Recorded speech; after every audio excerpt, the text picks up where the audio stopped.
to the endorsement of former Secretary of State Powell, then pervasive in its breadth, precise in its language, startling perhaps in its provenance, particularly considering that Mr. Powell has known Senator McCain for 25 years and views him as, quote, a beloved friend and colleague. Like McCain, Powell is a Vietnam vet. He originally supported McCain in his presidential bid in 2000, but yesterday, Powell said that on the final exam of the economic crisis, McCain was a little unsure and didn't have a complete grasp. Powell was also concerned with the selection of Governor Palin. I don't believe she's ready to be President of the United States.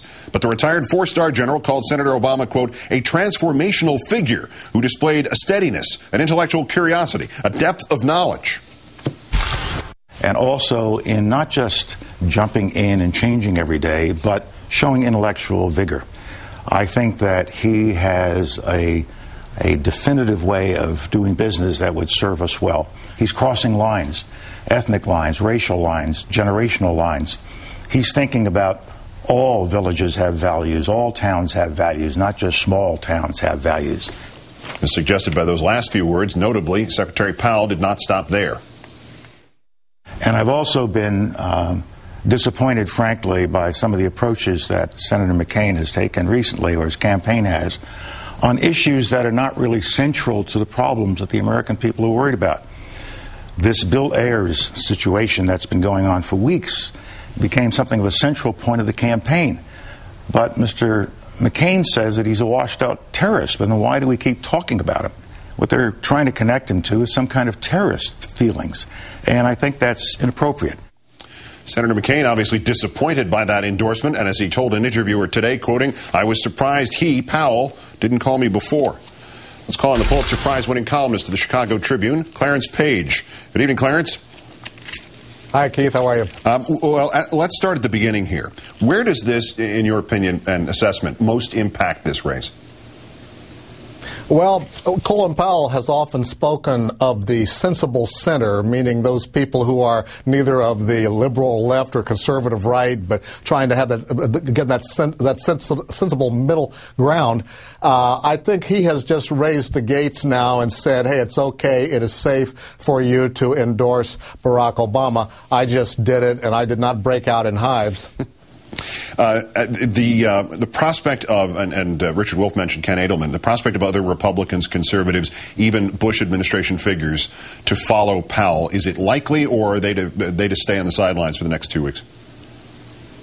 Well, I think they're all going to make that decision for themselves. It is kind of late in the game, but there is time right now to have an impact on those undecided voters out there who are going to make the difference on Election Day. You've also seen Peggy Noonan, of course, Christopher Buckley, who lost his column in the National Review over this. That's also interesting, Keith, how dissent from the conservative movement on this endorsement can get you drummed out and bring a lot of hate mail coming into you. But it kind of shows how there's a certain air of desperation and, dare I say, bitterness going on out there. And in the voting itself, I assume that as the military hero, perhaps the most prominent one in the nation, that we might see some impact on military towns throughout Virginia, along the Atlantic seaboard in lesser degrees than Virginia. Is it likely to have a specific impact? Is it going to change anything of the electoral map?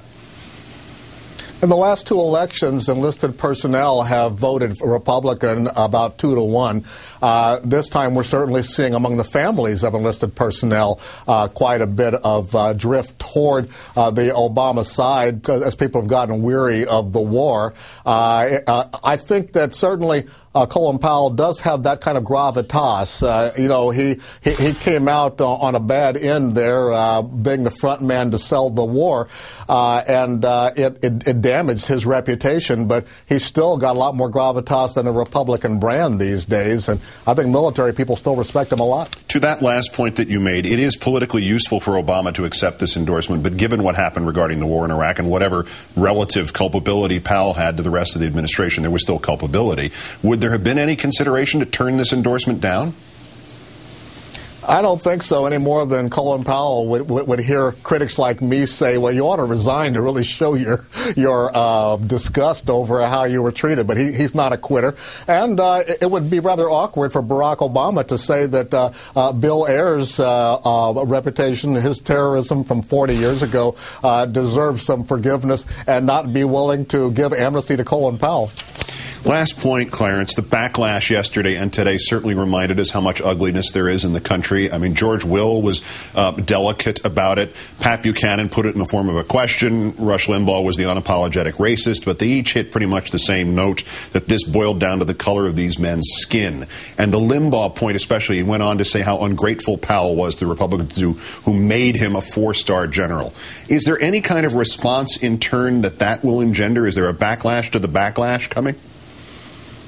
Well, Rush is the son of the old South there in terms of his part of Arkansas. He knows what kind of coding, Missouri. He knows what kind of code words those are to talk about the gratitude that Colin Powell ought to have after all he went through. Anybody who's read his autobiography knows what he went through in terms of Jim Crow in the South while serving on military bases down there.